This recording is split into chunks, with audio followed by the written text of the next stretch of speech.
अस्सलाम वालेकुम स्टूडेंट्स, कैसे हैं आप सब। अगर आपने अभी तक मेरे चैनल को सब्सक्राइब नहीं किया तो मेरे चैनल को सब्सक्राइब करें और बेल के नोटिफिकेशन को प्रेस कर दें ताकि जो मेरी आने वाली लेटेस्ट वीडियोस हैं वो आप तक पहुंच जाएं। आज की जो मेरी वीडियो है इसमें मैं सप्लीमेंट्री प्रॉब्लम नंबर 91 को एक्सप्लेन करने लगी हूँ। तो सबसे पहले क्वेश्चन की स्टेटमेंट देखते हैं। स्टेटमेंट में क्या लिखा हुआ है, इवेल्युएट करना है हम लोगों ने del cross R position vector divided by are square और ब्रैकेट लगी हुई है इस पर। ठीक है, अब जब भी हमारे पास स्मॉल आर की बात हो और उसके ऊपर एक एरो हेड लगा हो, ये रिप्रेजेंट करता है पोजीशन वेक्टर को। ठीक है, और सबसे अगर हम लोग मतलब ऐसा क्वेश्चन देख लें तो हमें सबसे पहले ये चीज़ हमें कह लें माइंड में आती है कि जो पोजीशन वेक्टर है उसकी वैल्यू क्या है। ठीक है, क्वेश्चन इस तरह से स्टार्ट होता है।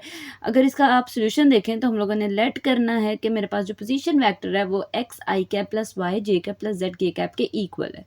ठीक है, फर्स्ट स्टेप ये है क्योंकि हम लोगों को पोजीशन वेक्टर की वैल्यू, ये प्रीवियस जितने भी कह लें बीएससी में भी हम लोगों ने पोजीशन वेक्टर के यही चीज़ें स्टडी की हैं। उसके बाद उसका अगर मैग्नीट्यूड ले लिया जाए तो उसकी वैल्यू क्या है वो भी हम लोगों ने लिख ली ग्रीन मार्कर से। क्या लिखा है मैंने, square root X square plus Y square plus Z square मेरे पास आर पोजीशन मैग्नीट्यूड की वैल्यू है।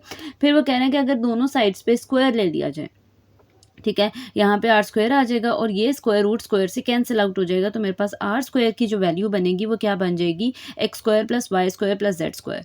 ठीक है, मेरे पास आर भी आ गया। अगर आप क्वेश्चन के अकॉर्डिंग देखें आर भी आ गया है और आर के साथ जो मेरे पास आर स्क्वायर है वो भी आ गया है। ठीक है, अब हमारे पास आर पोजीशन वेक्टर जो आर है वो ऊपर लिखा हुआ है और जो मेरे पास आर क्या स्क्वायर है वो नीचे लिखा हुआ है, मतलब डिवीजन के फॉर्म में है। तो हम लोगों ने क्या लिखना है, जो मेरे पास पोजीशन वेक्टर आर है divided by R square is equal to R की जगह उसकी वैल्यू लिख देनी है और आर स्क्वायर की जगह उसकी वैल्यू लिख देनी है। अब मैंने इसको सेपरेट करने के लिए जो आई कैप वाली टर्म है उसको सेपरेट कर देना है, जे कैप वाली को अलहदा से लिख देना है और के कैप वाली टर्म को अलहदा लिख देना है। X divided by X square plus Y square plus Z square एक साइड पे, plus Y divided by Y square plus Y square plus Z square एक साइड पे, plus Z divided by X square plus Y square plus Z square एक, मतलब लिख दिया है। ठीक है, अब ये तो मेरे पास r divided by are square हो गया। नेक्स्ट स्टेप में मैंने क्या करना है, डेल का क्रॉस प्रोडक्ट लेना है R divided by are square के साथ। आपकी चॉइस है, आप स्टार्टिंग में डेल की वैल्यू भी लिख सकते हैं विच इज इक्वल टू एक partial over partial x i cap plus partial over partial y j cap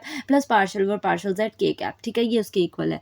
तो हम लोगों ने क्या करना है, जब भी कोई भी दो चीज़ें हैं जैसे डेल क्रॉस किसी भी चीज़ का क्रॉस प्रोडक्ट लिया जाए, इसका मतलब यह है कि मैग्नीट्यूड की फॉर्म में लिखा जाएगा, ऊपर आई जे के लिखा जाएगा, डेल की जगह उसकी value partial over partial x partial over partial y partial over partial z, i के नीचे आई वाला नंबर, जे के नीचे जे वाला और के नीचे के वाला, और फिर ये वाली वैल्यू आई वाली टर्म के साथ जो नंबर है वो लिख देना है आई के नीचे, जे कैप के साथ जो नंबर है वो नीचे इसके लिख देना है और के कैप के साथ जो नंबर है वो इसके नीचे लिख देना है। और इस तरह से ये मेरे पास थ्री क्रॉस थ्री का डिटर्मिनेंट लिख दिया जाएगा। फिर मैंने इसको एक्सपैंड करना है सेम उसी प्रोसेस से इसको, और इसको स्किप कर देना है। तो आई कैप के साथ मेरे पास क्या आंसर आ जाएगा, ये वाली वैल्यूज़ ये दोनों आ जाएंगी। फिर नेक्स्ट स्टेप में इसको इसको और इसको स्किप करके जे कैप के साथ माइनस लगाना है और साथ partial over partial X divided by X, X divided by X over X square, sorry नीचे लिखना है X over X square plus Y square plus Z square और पार्शियल ओवर पार्शियल जेड, और नीचे क्या आ जाएगा Z divide by X square plus Y square plus Z square. Similarly हम लोगों ने के कैप के लिए भी के कैप लिख के और साथ ये स्किप कर देना है और ये स्किप करके इसको लिख देना है। ठीक है, फिर मैंने इसकी मल्टीप्लिकेशन करनी है सेम उसी मेथड से, इसको इसके साथ मल्टीप्लाई कर देना है, माइनस इसको इसके साथ मल्टीप्लाई कर देना है, सेम इसको इसके साथ मल्टीप्लाई करना है, माइनस इसको इसके साथ मल्टीप्लाई करना है, इसको इसके साथ मल्टीप्लाई करना है, माइनस इसको इसके साथ मल्टीप्लाई कर देना है। तो मल्टीप्लिकेशन करने की जो कह लें प्रोसेस है उसमें देखें क्या होगा हमारे पास। इसमें कंफ्यूज नहीं होना, सिंपल हम लोगों ने फर्स्ट स्टेप में क्या किया है, मल्टीप्लाई करके लिख दिया है, मतलब उसको सिर्फ एक दूसरे के साथ लिख दिया गया है। फिर नेक्स्ट स्टेप में देखें, अगर मैंने इसकी कह लें पार्शियली डिफ्रेंसिएशन करनी है तो ऊपर वाली को यू लेट करना है, नीचे वाली को वी लेट करना है। ठीक है, और ये यू डिवाइड बाई वी वाला फॉर्मूला अप्लाई हो रहा है। तो किस तरह से हम करेंगे, नीचे वाली का स्क्वायर, फिर फर्स्ट का derivative second as it is, minus second का derivative first as it is, फिर माइनस इस पे अप्लाई करना है नीचे वाली टर्म का स्क्वायर, फर्स्ट का डेरिवेटिव वाई का अगर डेरिवेटिव ले रहे हैं तो नीचे वाली term as it is minus second का derivative first as it is. इस तरह से हम लोगों ने डिवाइडेड बाय, मतलब यू का डेरिवेटिव पहले हम लोगों ने यू का डेरिवेटिव लेना है V as it is, minus V का डेरिवेटिव लेना है यू एज इट इज़। इस तरह से हम लोगों ने इसकी कह लें तीनों स्टेप्स में इस तरह से हम लोगों ने इसकी कह लें एक्सपैंड कर लेना है। ठीक है। और डिफरेंशिएशन करने के लिए अब यहाँ पे क्या करेंगे नेक्स्ट स्टेप में, अगर आप लोगों ने इसके स्क्रीनशॉट लेने हैं तो ले लें। मैंने सिर्फ क्या किया है, फर्स्ट का derivative second as it is, मतलब u का derivative v as it is और v का derivative u as it is, ठीक है। मतलब u डिवाइडेड बाय v वाला जो डिफरेंशिएशन है वो वाली अप्लाई करनी है फ्रैक्शन में अगर तो, ठीक है।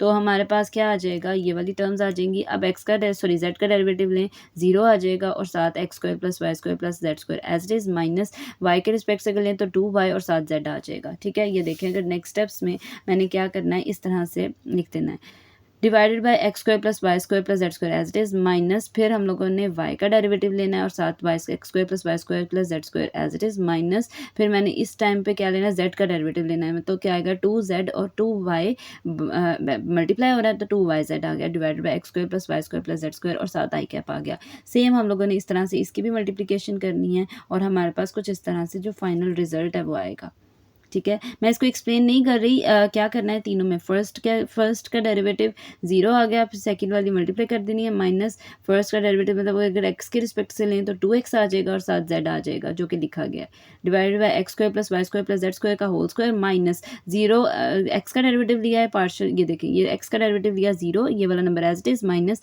x का डेरिवेटिव z के रिस्पेक्ट से लें तो 2z और x बाहर मल्टीप्लाई हो रहा है तो माइनस 2x z आ जाएगा, ठीक है। अरेंज फॉर्म में लिख देना है बस। यहाँ पे भी हम लोगों ने यही स्टेप्स फॉलो करने हैं। फिर 0 मल्टीप्लाई बाय एनी नंबर 0 आ जाएगा, यहाँ पे भी 0, यहाँ पे भी 0, यहाँ पे भी 0, फिर यहाँ पे भी 0, यहाँ पे भी 0, यहाँ पे भी 0, वो हम लोगों ने लिखना नहीं है, ठीक है। तो हम लोगों ने क्या आ जाएगा, minus 2yz divided by x square plus Y square plus Z square whole square minus minus plus हो जाएगा 2yz divided by x square plus Y square plus Z square का होल स्क्वायर। मतलब इस तरह से हम लोगों ने इसकी मल्टीप्लिकेशन करनी है, ठीक है। 0 हम लोगों ने नहीं लिखने, तो कुछ इस तरह से मेरे पास नंबर्स मल्टीप्लाई हो जाएंगे, ठीक है। जब हम लोगों ने इस तरह से करना है तो सेम वैल्यूज़ और अपोजिट साइंस होंगे, वो सब एक दूसरे को कैंसिल आउट कर देंगे। जैसे देखिए यहाँ पे मेरे पास -2yz है divide by x square plus Y square plus Z square है, और फिर मेरे पास +2yz divide by x square plus Y square plus Z square है। सेम वैल्यूज़ हैं और अपोजिट साइन है, कैंसिल आउट कर दी। ये भी सेम वैल्यूज़ हैं, अपोजिट साइन कैंसिल आउट, ये भी सेम वैल्यूज़ है, अपोजिट साइन है, कैंसिल आउट। तो 0i cap plus 0j cap plus 0k cap divided by, अब 0i plus 0j plus 0k ये पोजीशन को रिप्रेजेंट करता है। मतलब अगर हमारे पास i j k की फॉर्म में 0 भी है तो हम इसको 0 वेक्टर की फॉर्म में लिख सकते हैं, क्योंकि हमारे पास जो आंसर आपकी बुक पे लिखा हुआ था वो थोड़ा बोल्ड लेटर में लिखा हुआ, तो इसका मतलब यह है कि इसके ऊपर एरो आएगा और यही आपका फाइनल आंसर है।